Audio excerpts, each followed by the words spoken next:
കല്യാണം കഴിഞ്ഞ് ഭർത്താവിന്റെ വീട്ടിലേക്ക് ചെല്ലുന്ന പെൺകുട്ടികൾക്ക് അവിടെ ഉണ്ടാകുന്ന ഏറ്റവും വലിയ വെല്ലുവിളി ചെക്കന്റെ അമ്മ, അതായത് അമ്മായിയമ്മയായിരിക്കും. മരുമകൾക്ക് അമ്മായിയമ്മയും അമ്മായിയമ്മയ്ക്ക് മരുമകളും തലവേദനയായി മാറാൻ അധികം സമയമൊന്നും വേണ്ട. എല്ലാ വീടുകളിലും അങ്ങനെയല്ല, എങ്കിലും ചില വീടുകളിലൊക്കെ ഈ അമ്മായിയമ്മമാരും മെയിൻ വില്ലത്തിയായിരിക്കും. മരുമക്കളും ഒട്ടും മോശമല്ല കേട്ടോ. അങ്ങനെ ഒരു അമ്മായിയമ്മയും മരുമകളും തന്നെയാണ് ഈ വാർത്തയിലെയും താരം.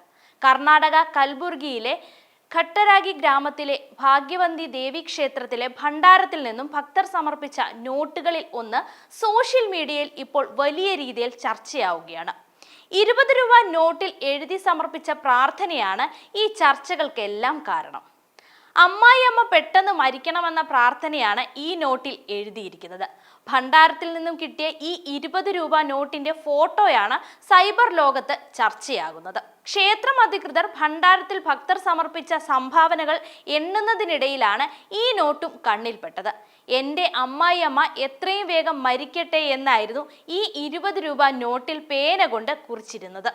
ഏതോ യുവതി തന്റെ അമ്മായിയമ്മയുടെ മരണത്തിന് ആഗ്രഹിച്ചുകൊണ്ട് സ്വന്തം കൈപ്പടിയിൽ പ്രാർത്ഥന എഴുതി ക്ഷേത്ര ഭണ്ഡാരത്തിൽ ഇട്ടതാണ് എന്നാണ് കരുതുന്നത്. ഇതുകൂടാതെ 60 ലക്ഷം രൂപയും 1 കിലോ വെള്ളിയും 200 സ്വർണ്ണാഭരണങ്ങളും ഭണ്ഡാരത്തിൽ ഭക്തർ സമർപ്പിച്ചിട്ടുണ്ടെങ്കിലും സൈബർ ലോകത്ത് ചർച്ചയാകുന്നത് ഈ 20 രൂപ നോട്ട് മാത്രമാണ്.